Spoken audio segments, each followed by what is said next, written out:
ABK Matin, l'interview. Docteur Yambé Timba, bonjour et bienvenue sur ABK Matin de ce jour. Bonjour Madame Fikak, bonjour à tous vos collègues en studio, bonjour à M. Kwamo et bonjour à ceux qui nous font l'honneur de nous écouter ce matin. Nous nous intéressons dans nos échanges de ce matin à l'entreprise publique Alucam située à Edea, créée le 29 octobre 1954 avec pour objectif de produire de l'aluminium d'alliage très performant ainsi que le métal de très haute pureté. Cependant, les comptes de l'entreprise sont au rouge selon un article du journal Eco-Matin paru le 2 janvier 2025. L'article évoque des pertes de 23,6 milliards de francs CFA enregistrées en 2023. Une contre-performance jugée alarmante du fait que l'entreprise est partie des pertes de 7 milliards de francs CFA en 2022 à 23,6 milliards de francs CFA, des données issues des états financiers consultés. C'est depuis 2019 que les premiers signaux se sont fait sentir et c'est à se demander comment Alucam, l'unique producteur d'aluminium dans la zone CEMAC, n'a pas su capitaliser ce monopole du marché. Dr Yambé Timba. Mais écoutez, l'Alucam, c'est ce qu'on appelle les industries intermédiaires. C'est-à-dire que pour le moment, tel que c'est pensé, ce n'est pas fait pour intégrer la filière et donc pouvoir aller sur les activités de transformation finale qui ont les marges les plus importantes. Donc, à ce niveau-là, en réalité, le problème, ce n'est pas Alucam. Le problème, ce n'est même pas les pertes de 23 milliards. Ça, c'est périphérique. Oui. Maintenant, le journal, lui, rend compte. Il donne les faits. Il dit, voilà ce qui est constaté. Donc, c'est effectivement ce qui est constaté, mais c'est un prétexte pour nous pour interroger la politique industrielle du pays. Parce qu'en réalité, lorsque vous avez l'Alucam qui existe depuis près de 70 ans ou un peu plus, vous vous demandez, mais en 70 ans, qu'est-ce qu'on a fait pour développer une vraie filière de l'aluminium? Vous ne voyez pas. On a créé la Socatral, on a créé Alubassa, et même quand vous regardez la production d'Alubassa aujourd'hui, c'est beaucoup plus difficile de trouver une poêle en aluminium à Douala que les poêles de la brocante. Les poêles de la brocante, vous les trouvez partout, à tous les coins de rue. Dans les supermarchés, les super-aides, même au marché central, c'est les poêles importées, les marmites importées que vous allez trouver. Vous regardez les tôles.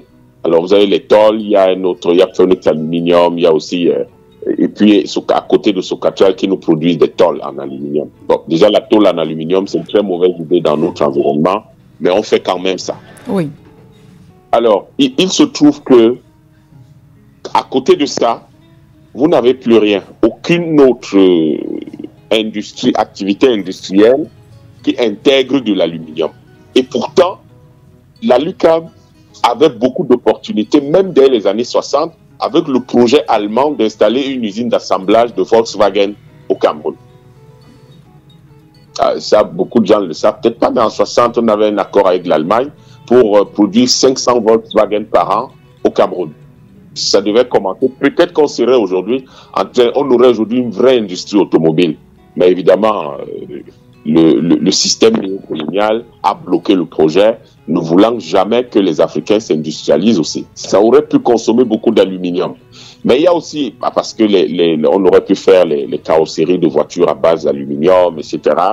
Et vous voyez que le gouvernement, ou les gouvernements successifs, mais en tout cas c'est le même régime, avec à peine 2 présidents, le même système, le néocolonialisme français-anglais, ils n'ont pas considéré qu'il fallait autour de l'Alucam créer une galaxie d'activités industrielles qui devaient absorber l'essentiel de la production d'aluminium. Il faut savoir que à sa création, l'Alucam était censé approvisionner le marché français uniquement. Oui. Le marché français.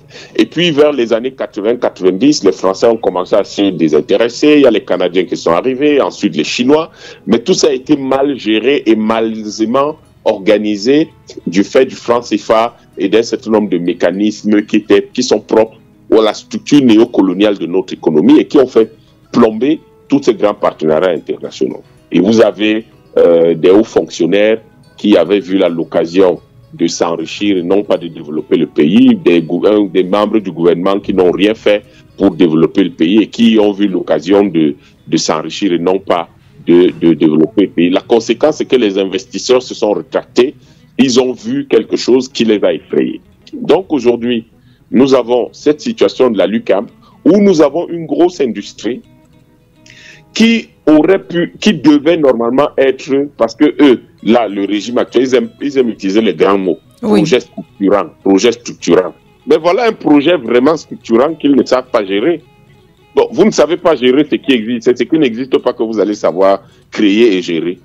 C'est ça qu'on appelle un projet structurant. C'est-à-dire que vous avez une grosse industrie qui produit, qui met sur le marché un produit qui est semi-fini et que vous pouvez utiliser donc pour créer des activités industrielles de finition qui ont des marges extrêmement importantes. Mais bon, personne ne pense à ça. Mais on vous balance plein de discours tous les jours. Les projets structurants sont montés, les projets structurants sont descendus. Voilà un projet structurant qui existe depuis les années 50. Oui. Vous avez fait quoi? Vous avez structuré quoi autour pour que les Camerounais aient de l'emploi, pour que les Camerounais produisent des biens de grande consommation? L'aluminium entre dans la production de câbles. Vous avez le ministère du Commerce et tous ces gens à Yaoundé, ils ont commencé à bavarder. Oui, vraiment, grâce à la ZLECAF, le Cameroun exporte 99 tonnes d'aluminium en Algérie, blablabla. Ils ont oublié de dire aux Camerounais que les 99 tonnes d'aluminium, là, c'est pour que les Algériens fabriquent des câbles électriques. Dans leur propre pays, il n'y a pas du tout, ils ne fabriquent rien. Alors que, donc, ça veut dire que en réalité, les gens sont là, ils voient. C'est-à-dire que même regarder simplement, on dit que si tu ne sais pas faire la flèche, tu regardes quand même les oreilles du chien. C'est-à-dire qu'ils ne peuvent même pas regarder ce que les autres font et faire la même chose. Quelqu'un fabrique les câbles électriques à partir de votre aluminium. Est-ce que vous avez besoin d'être le plus grand expert de la planète pour savoir que, en réalité, ça veut dire que vous qui produisez l'aluminium, il faut que vous vous organisiez pour produire les câbles. Vous devez être un gros expert pour ça. Non, docteur. Bon, mais apparemment au Cameroun, c'est ça. C'est-à-dire qu'on n'arrive même pas à savoir faire ce genre de choses. L'autre élément, vous avez une industrie comme la LUCAM qui existe là depuis 70 ans. Vous avez un gouvernement qui tourne là. Ouais, projet structurant, blablabla, blablabla. Quelle est la bonne chose pour que vous puissiez vous assurer que vous êtes capable de profiter des projets structurants? La première chose, c'est d'abord la formation des cadres et des techniciens et des managers. Vous avez vu qu'ils ont mis autour de la LUCAM une université? Non. Mais c'était le minimum. Vous avez une grosse industrie comme ça, vous créez c'est un prétexte pour créer une université de technologie et de management spécialisé dans l'industrie. C'est ça que vous devez créer. Ils sont là, ils regardent la ville d'Édé à mourir, ils regardent la LUCAM mourir. Il n'y a aucune université de sciences et de technologie qu'ils créent autour de la LUCAM. Ils ne font rien. Et ils espèrent quand même qu'on va développer la LUCAM. En faisant quoi? En faisant venir des anges. Alors que vous n'avez pas formé les gens qui doivent reprendre la LUCAM. Mais un ingénieur sorti de Polytechnique, c'est un ingénieur généraliste. Il n'est pas expert, il n'est pas un ingénieur formé, par exemple, en alternance ou de façon très orientée, très spécialisée, pour s'occuper spécifiquement de l'activité industrielle de l'aluminium, de transformation de l'aluminium. Ce n'est pas la même chose. Ce n'est pas le même niveau de spécialisation, le même niveau d'expertise que vous donnez aux gens. Donc, ils sont là, ils ne forment pas les gens. Ils n'ont pas pensé qu'il fallait créer les activités industrielles autour de la LUCAM qui auraient permis de consommer la production de la LUCAM. Et donc, on ne serait pas là en train de pleurer qu'on n'arrive pas à exporter. Mais vous n'arrivez pas à exporter, comment? Vous consommez combien d'abord chez vous? Vous n'imaginez pas la quantité de choses autour de nous dans lesquelles il y a de l'aluminium. Et tout simplement, ce que les gens ont à faire, c'est d'aller à l'époque, les années 80, d'aller dans les dictionnaires. Et là maintenant, d'aller sur Google et taper produits finis en aluminium. Vous allez voir une longue liste comme ça. Oh, chaque élément de la liste, c'est une petite activité industrielle autour de la LUCAM. Chaque produit est une petite activité qu'on peut créer autour de la LUCAM. Il faut quoi pour que les gens puissent voir le pays comme ça? Imaginez le nombre d'emplois qu'on aurait créés depuis ce temps-là. On est là, on se plaint, oui, il y a le chômage au pays, vraiment, on ne sait pas quoi faire, mais vraiment, les jeunes, et on pense que être Ben Skinner, c'est tout à fait un emploi, mais être Ben Skinner, c'est une humiliation. Un type va faire des études, il a un licence, un master, il finit Ben Skinner. Et vous êtes content de venir dire ça. Et vous êtes sérieux. Docteur. Vous dirigez quand même le pays avec ça. Oui. La LUCAM, je finis. La LUCAM est une grosse opportunité. La LUCAM, c'est quelque chose qui aurait pu nous orienter. Vous avez par exemple à la LUCAM une source de chaleur extraordinaire. J'ai eu la chance de visiter à l'UQAM. Vous allez par exemple dans l'électrolyse, ça dégage énormément de chaleur. C'est-à-dire qu'ils sont assis là depuis 70 ans. Personne n'imagine qu'on peut installer des pompes à chaleur à partir desquelles on peut produire de l'électricité. Mais on se plaint tous les jours que, oui, vraiment, à l'UQAM consomme énormément d'énergie. À l'UQAM est installé sur un fleuve. Il y a le fleuve à 2 pas. Puisque le barrage, il est à 2 pas. Donc, le fleuve est là. Et ça dégage une chaleur extraordinaire qui fait que la ville d'Edea est l'une des villes les plus chaudes du Cameroun. Avec déjà le fait que la ville est légèrement plus bas que le niveau de la mer, ça chauffe énormément, demandez à n'importe qui, il fait très chaud à Edea. Mais en grande partie, c'est cette chaleur qui est générée par la LUCAM. Des gens sont au pouvoir depuis 70 ans. Ils n'ont pas pensé des solutions industrielles du genre installer des pompes à chaleur grâce auxquelles on va chauffer l'eau et en chauffant de l'eau, on actionne des turbines avec. Ils n'ont pas pensé à ça. C'est-à-dire qu'ils n'ont aucune idée de ce qu'on peut faire en matière industrielle. Voilà la situation de la LUCAM. Et on est là, on se plaint. Oui, la LUCAM n'a pas d'argent. Oui, la LUCAM est en train de faire des pertes. Mais c'est pas possible. La LUCAM ne peut pas. Il n'y a aucune raison qu'une industrie comme ça fasse des pertes. Oui. Docteur, oui. Il n'y a aucune raison. Vous avez proposer quelques pistes de solutions pour rentabiliser cette entreprise. Il faut dire aussi qu'en raison des pertes accumulées depuis 2019, les capitaux propres d'Alucam sont passés sous la moitié et s'appuyant sur les articles 664 et 665 de l'acte uniforme OADA, le conseil d'administration convoqué en 2020, plutôt que d'opter pour la dissolution de Alucam, a tenté sans succès de reconstituer ses fonds propres puisque les capitaux propres de l'entreprise sont restés en dessous des seuils réglementaires. Au regard de cette non-conformité, Alucam serait exposé désormais à une demande de dissolution par tout tiers intéressé. À quoi est-ce que cela renvoie de façon détaillée? Est-ce qu'on s'achemine vers... à une incompétence d'une gravité criminelle. Donc, on pourrait voir Alucam fermer ses portes?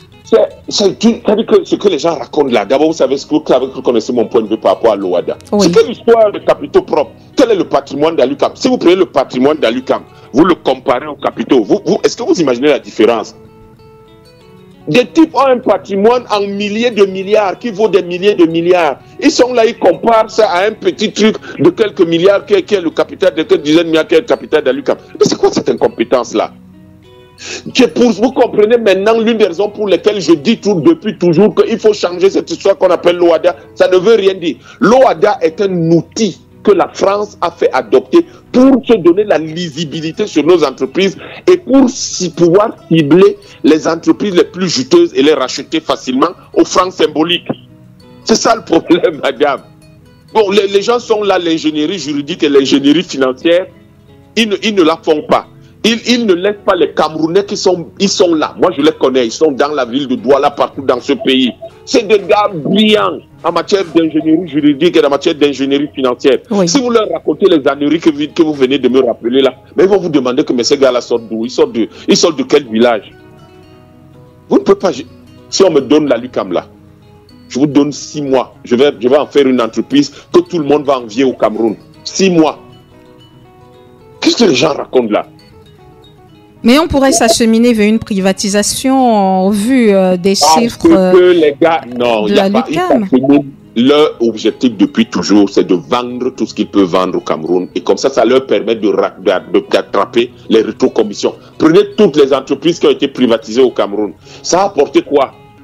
Citez-moi une seule entreprise qu'on a privatisée au Cameroun qui a généré de la richesse au Cameroun, qui est devenue un succès. Citez-moi une. Citez. Il n'y en a pas. Pourquoi? Parce que les gens qui vous rachètent les entreprises ou qui rentrent dans le capital de vos entreprises dans un contexte néocolonial ne viennent pas du tout développer votre pays. Ils viennent pour faire des coûts. On appelle ça des coûts en matière financière. C'est-à-dire qu'il vient et à très court terme, il doit pomper le maximum d'argent. C'est tout. Quand vous prenez par exemple ce qu'on appelait la Sonel à l'époque, quand vous regardez ce qui a été fait là, vous avez le sentiment que les gens qui avaient repris cette entreprise-là ont eu besoin de développer le Cameroun. En 25 ans, vous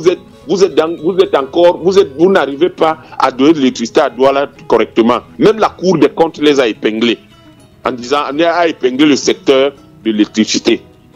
La LUCAM a besoin de gens qui ont la capacité de formuler une politique industrielle du pays qui permette d'utiliser nos atouts pour nous développer.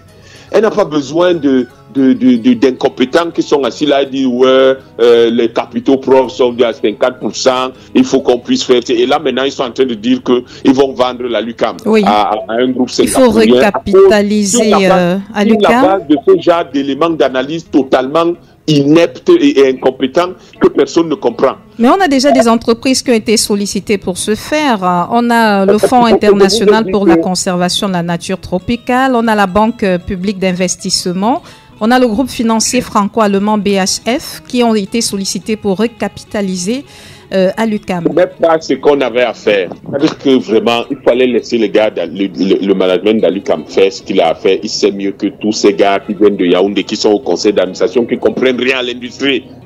Ils sont là depuis 70 ans, ils ont créé quelle industrie? Vous avez entendu que ces gars-là ont créé une industrie depuis 70 ans? Madame Fika. Non, docteur. Depuis 70 ans, vous avez entendu que le gouvernement du Cameroun a créé une industrie? Bon, l'UQAM a été créé par le gouvernement camerounais, docteur Yambé Timba. Avant l'indépendance. Oui. Donc, ceux qui dirigent le Cameroun depuis la pseudo-indépendance n'ont créé aucune industrie qui marche. Donc, des gens qui ne savent pas faire quelque chose, est-ce qu'ils ont le droit de faire quelque chose? Est-ce qu'ils ont la légitimité de faire quelque chose, de parler quelque chose? Ce n'est pas ça, madame. Vraiment, ça dit que ce n'est pas comme ça. Vous allez voir que la LUCAM est là. Il faut même aller, il faut que votre radio aille faire un reportage là-bas ces jours-ci. Vous allez pleurer. Tout s'est dégradé. L'entreprise que nous avons connue quand nous étions jeunes, lycéens, à EDEA, c'était déjà un gros problème. On vous dit que c'est depuis 2019. À l'UQAM avait déjà les problèmes à la fin des années 80. Il raconte même quoi là? Et vous voyez, la perspective d'analyse est tellement courte parce que les gens sont des pervers narcissiques, ils ne reconnaissent jamais leur tort. La perspective d'analyse est très courte. On parle 2019, depuis la fin des années 80, la LUQAM avait des problèmes. Nous étions des tout petits enfants comme ça. On en parlait dans la ville. Et depuis ce temps-là, il y avait des propositions de création de PME, d'un réseau de PME autour de l'UQAM pour sauver l'UQAM. Les seuls PME qu'ils ont créés, c'est les PME de fournisseurs, de prestataires, ils appellent ça les sous-traitants. Parce que tout le monde veut avoir un peu d'argent dans l'UQAM, mais personne ne veut travailler à créer de l'argent au sein de l'UQAM et autour de l'UQAM. Je pense que c'est là où je vous dis souvent que il y a un certain nombre de choses auxquelles il faut faire attention. Je regarde les populations de la ville d'EDEA et je me dis, ces gens, il n'y a aucun leadership là-bas.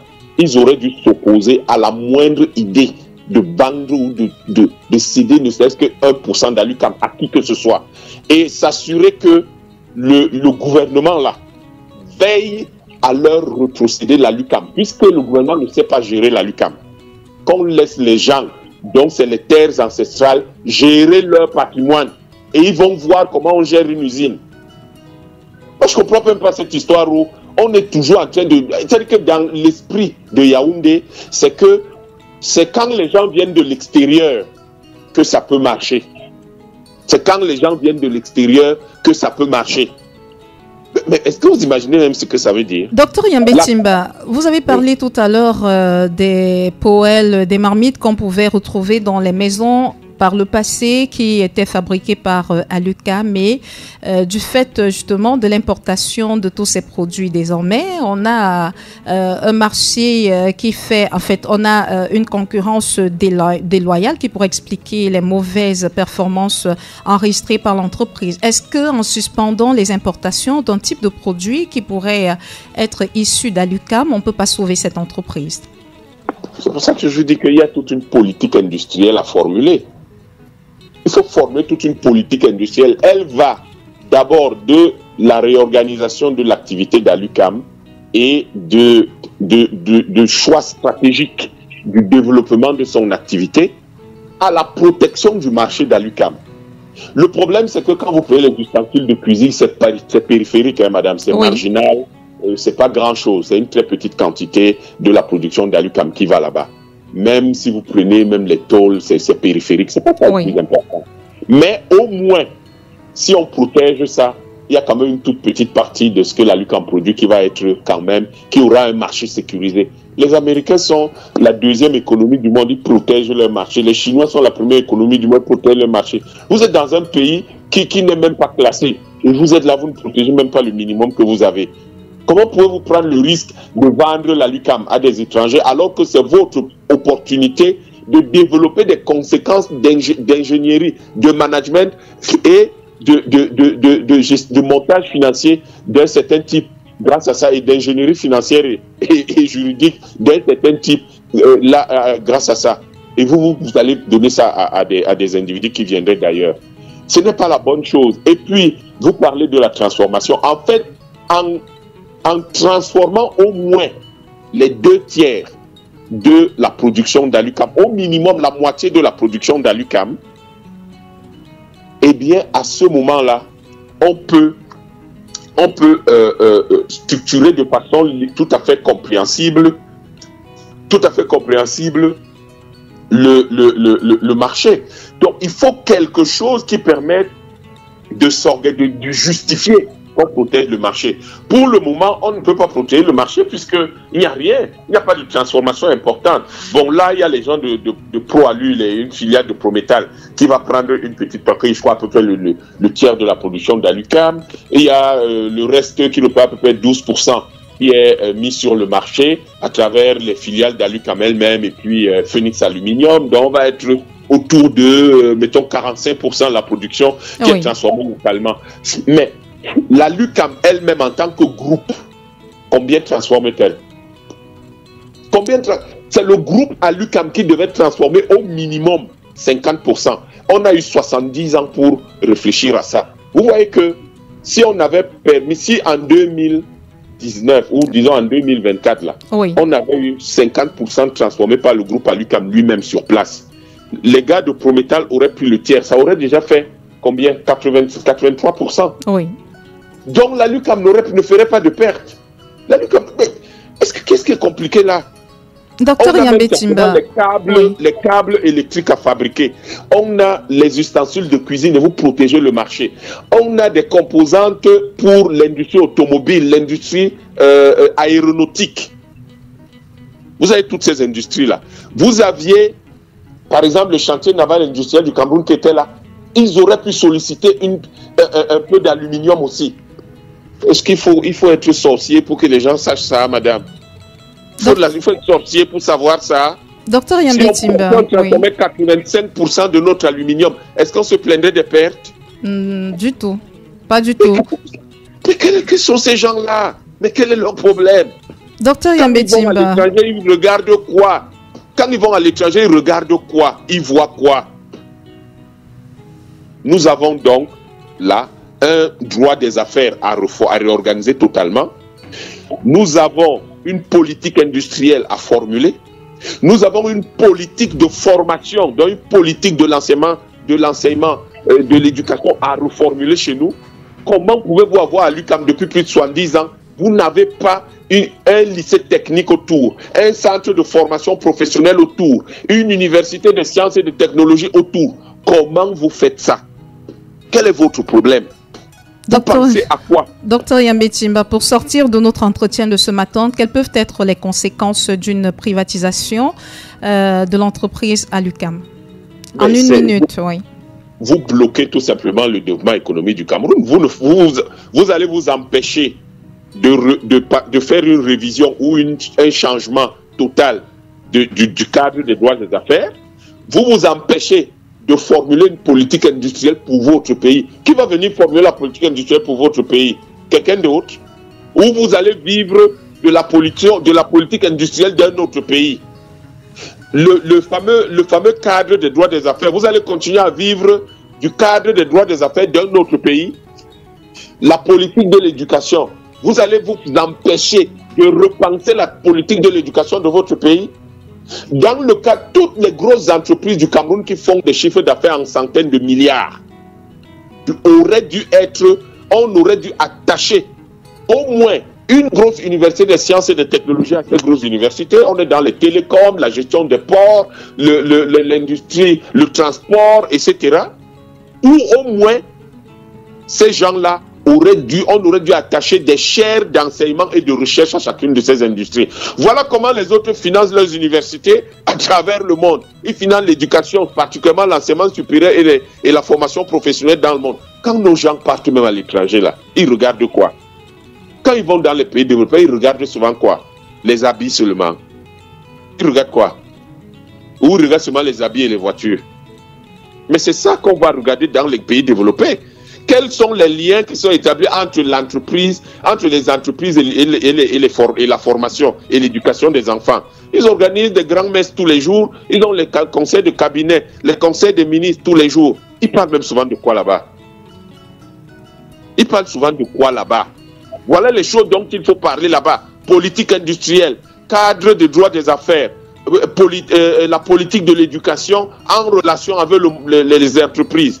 Et comment est-ce que les entreprises soutiennent la formation d'un niveau élevé, particulièrement dans le cadre technique et scientifique, et dans le cadre du management, avec des liens très spécifiques avec les chaires d'enseignement, les programmes de recherche et même les universités entières. Comment une grosse industrie existe depuis 75 ans, il n'y a pas tout ça autour de cette industrie. On aurait pu soutenir.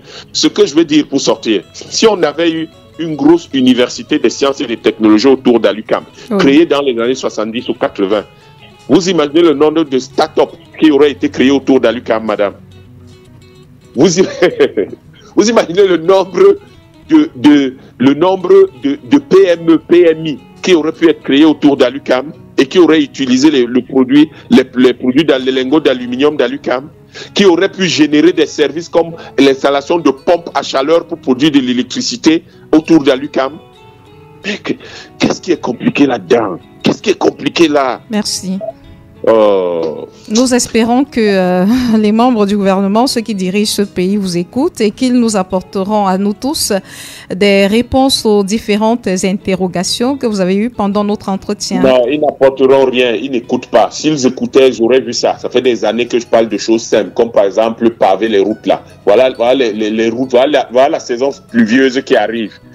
Ils ne font rien. Alors qu'il y a plein de solutions à travers le monde, on en parle tout, ils ne font rien. Il faut que le Cameroun ait un nouveau chef d'État en octobre. Que les panafricanistes et les peuples qui aiment l'Afrique votent pour un nouveau chef d'État. Vous avez une suggestion, docteur? Des suggestions à faire aux Camerounais? Je ne sais rien, mais je crois que ça va arriver. D'accord, merci. Il faut être patient, un certain nombre de choses arriveront. Merci, docteur Yambé Timba, d'avoir répondu à nos questions sur Abbé Kamaton ce jour. Ça a été un plaisir de vous avoir. Plaisir partagé, madame. Et merci encore à vos auditeurs qui soutiennent non seulement ce programme, mais la radio ABK. Merci beaucoup. Docteur Yambé Timba était l'invité de Sidonie Fikak ce matin au sujet d'Alucam.